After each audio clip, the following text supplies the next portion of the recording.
An example is Jamaica, which, after accepting loans and conditionalities from the World Bank, lost its largest cash crop markets due to competition with Western imports. Today, countless farmers are out of work, for they are unable to compete with the large corporations. Another variation is the creation of numerous, seemingly unnoticed, unregulated, inhumane sweatshop factories, which take advantage of the imposed economic hardship.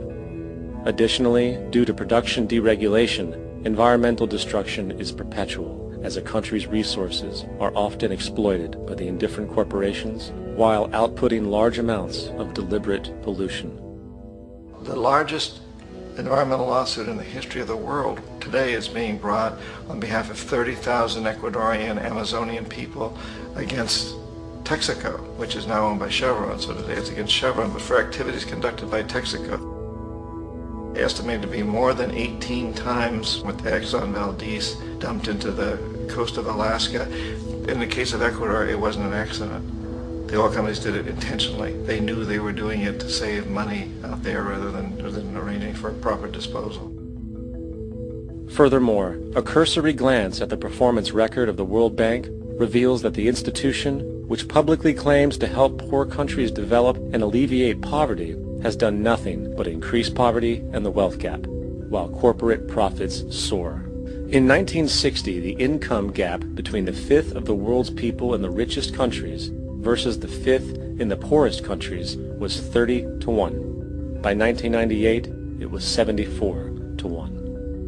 While global GNP rose 40% between 1970 and 1985, those in poverty actually increased by 17%. While from 1985 to 2000, those living on less than $1 a day increased by 18%. Even the Joint Economic Committee of the U.S. Congress admitted that there is a mere 40% success rate of all World Bank projects. In the late 1960s, the World Bank intervened in Ecuador with large loans. During the next 30 years, poverty grew from 50% to 70%. Under or unemployment grew from 15 to 70%. Public debt increased from 240 million to 16 billion, while the share of resources allocated to the poor went from 20% to 6%. In fact, by the year 2000, 50% of Ecuador's national budget had to be allocated for paying its debts. It is important to understand the World Bank is, in fact, a U.S. bank, supporting U.S. interests. For the United States holds veto power over decisions, as it is the largest provider of capital. And where did it get this money? You guessed it. It made it out of thin air through the fractional reserve banking system. Of the world's top 100 economies, as based on annual GDP, 51 are corporations, and 47 of that 51 are U.S.-based. Walmart, General Motors, and Exxon are more economically powerful than Saudi Arabia, Poland, Norway, South Africa, Finland, Indonesia, and many others. And, as protective trade barriers are broken down, currencies tossed together and manipulated in floating markets, and state economies overturned in favor of open competition and global capitalism, the empire expands. You get up on your little 21-inch screen and howl about America and democracy. There is no America. There is no democracy.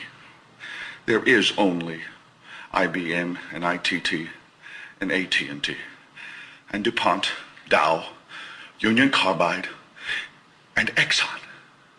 Those are the nations of the world today. What do you think the Russians talk about in their councils of state? Karl Marx? They get out their linear programming charts, statistical decision theories, Minimax solutions, and compute the price-cost probabilities of their transactions and investments, just like we do. We no longer live in a world of nations and ideologies, Mr. Beale. The world is a college of corporations, inexorably determined by the immutable bylaws of business.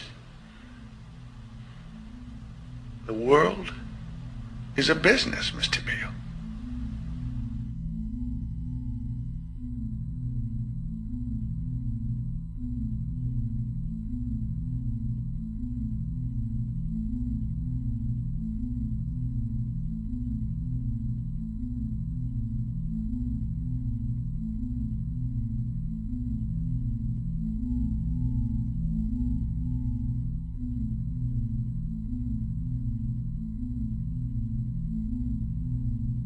The world is being taken over by a handful of business powers who dominate the natural resources we need to live while controlling the money we need to obtain these resources. The end result will be world monopoly, based not on human life, but financial and corporate power. And as the inequality grows, naturally more and more people are becoming desperate. So the establishment was forced to come up with a new way to deal with anyone who challenges the system. So they gave birth to the terrorist. The term terrorist is an empty distinction, designed for any person or group who chooses to challenge the establishment. This isn't to be confused with the fictional Al-Qaeda, which was actually the name of a computer database for the US-supported Mujahideen in the 1980s.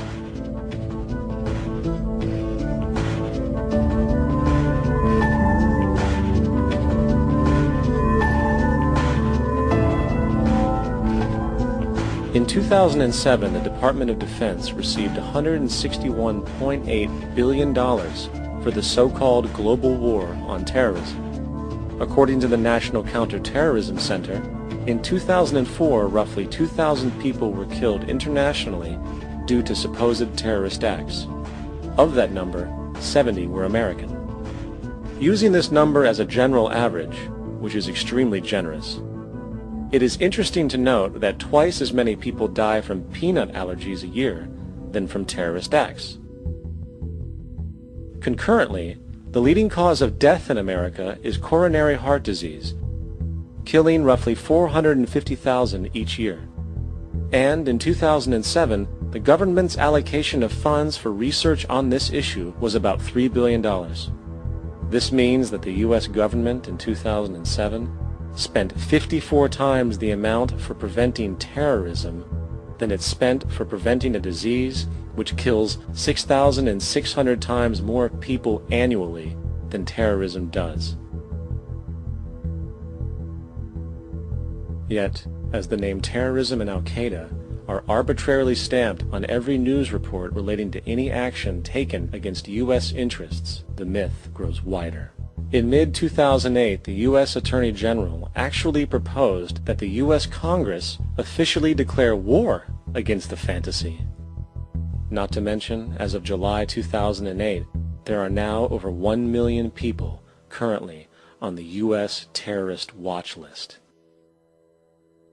These so-called counterterrorism measures, of course, have nothing to do with social protection, and everything to do with preserving the establishment amongst the growing anti-American sentiment both domestically and internationally, which is legitimately founded on the greed-based corporate empire expansion that is exploiting the world. The true terrorists of our world do not meet at the docks at midnight or scream Allah Akbar before some violent action. The true terrorists of our world wear $5,000 suits and work in the highest positions of finance, government, and business. So, what do we do? How do we stop a system of greed and corruption that has so much power and momentum? How do we stop this aberrant group behavior which feels no compassion for, say, the millions slaughtered in Iraq and Afghanistan, so the corporatocracy can control energy resources and opium production for Wall Street profit?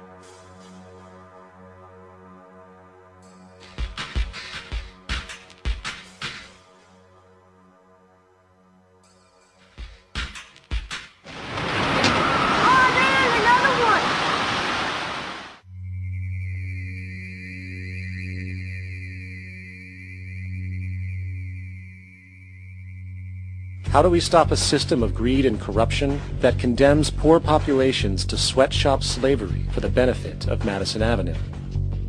Or that engineers false flag terror attacks for the sake of manipulation?